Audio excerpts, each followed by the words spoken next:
Hey, cool cats and kittens. This is Mrs. Bear here. Hope you are all doing well. Missing you very much.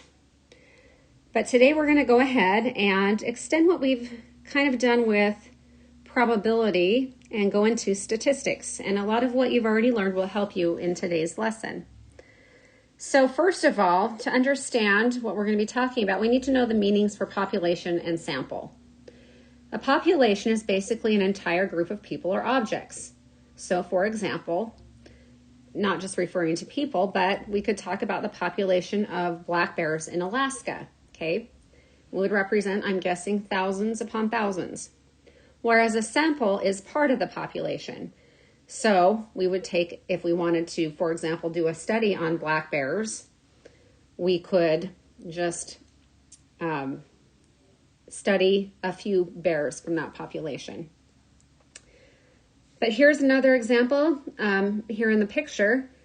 So it shows right here, all of the students in a school are a population. So all of the students at Springville Junior High School are a population.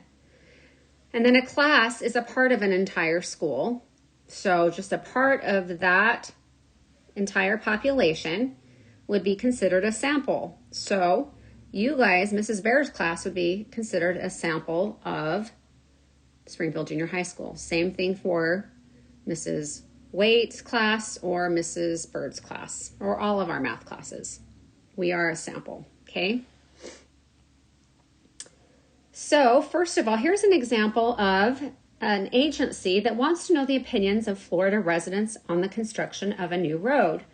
So obviously it's going to be very time intensive to interview every single resident of Florida, right? It would take a lot of time. So what they've done here is they've randomly chosen 800 residents to survey and find their thoughts on whether or not they favor a road or oppose the road. And these are the results. 533 favor that road and 267 oppose that road. And you could kind of make a prediction as to how many out of all Floridians would want to favor the road or oppose the road. Okay? We're not going to worry about this here. So it would be fun to do. If we were in school, I might have you suggest, or I might suggest doing that. But basically here we have, it talks about reasonable samples right here, okay? A reasonable sample is selected at random, okay? You don't target just one single group. You sample or you randomly select people from each part of that population. And it's representative of the entire population and large enough to provide accurate data. The results of a reasonable sample are proportional to the results of the population. So reasonable samples can be used to make predictions about the population. So for example, this is a great example, okay? You want to estimate the number of students in a high school who ride the school bus. Which sample is the best? So if you think about this, and I'm going to, I should just block, I wish I could block this out, but what would be the best example? Well, just for students in the hallway, we could survey to find out who rides the bus. Now remember, high school students, that's grades 10, 11, and 12, right? So think about that. Also, we could survey all students in the marching band. That's just one part of the entire school. 50 seniors at random. Think about seniors and what they usually do. Do they always take the bus? Or how about 100 students at random during lunch? So just whether it's in the lunchroom, what have you. Which one would be the best indicator, the best sample of those that ride the bus? Well, down below it says choice A is not large enough, okay? There's only 4 students. That can't give us enough of an idea to make a prediction, okay? So we know that that's not a good one. How about choice B, all students in the marching band? Well, that's not selected at random. That's a targeted group of people, right? Choice C is not representative of the population because seniors are more likely to drive to school than other students, right? If you think about that, and maybe you didn't think about that or realize that, but most seniors, or I would say a lot of the seniors, including my senior daughter, drive to school. And so that would not be a good representation of the entire population, right?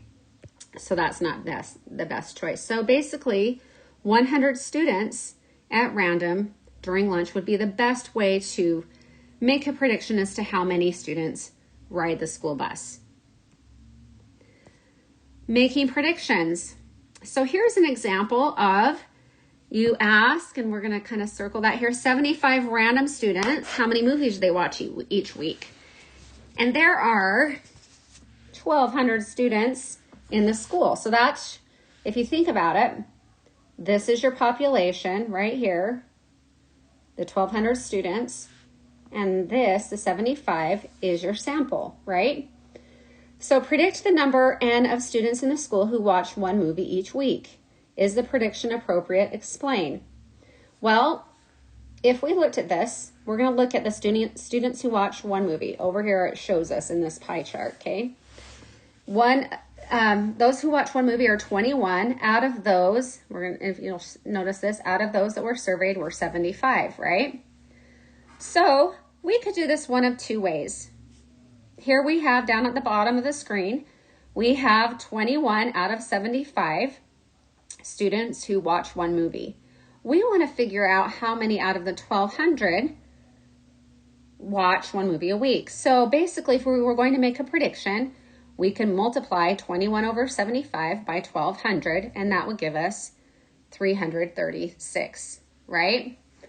So we could also do this the way that many of you have done before, where you could say, well, okay, 21 out of 75 watch one movie a week. We want to find out, we don't know how many out of 1,200. My stylus doesn't work that great, so I apologize for that.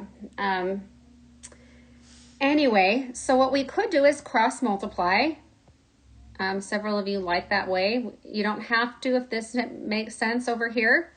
So then we would get 75 times x is 75x equals, and if we were to multiply 21 times 1,200, it's going to give us a big number. I don't know that right off the bat, so I'm going to kind of do it here on my calculator.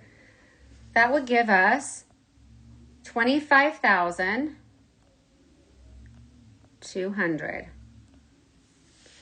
And if you remember from our proportions and ratios, and what you could do to solve for x, we want the x by itself, divide by 75, divide by 75. So then, of course, if we did that, guess what answer we would get? 336. So what does that mean in the context of this problem? Well, about 336 students out of the 1,200 will watch about one movie a week, okay? So we've done kind of this sort of thing before, but go ahead, and once you finish watching this video, go ahead and click on the questions and answer the questions to the best of your ability. Talk to you soon. Have a great day.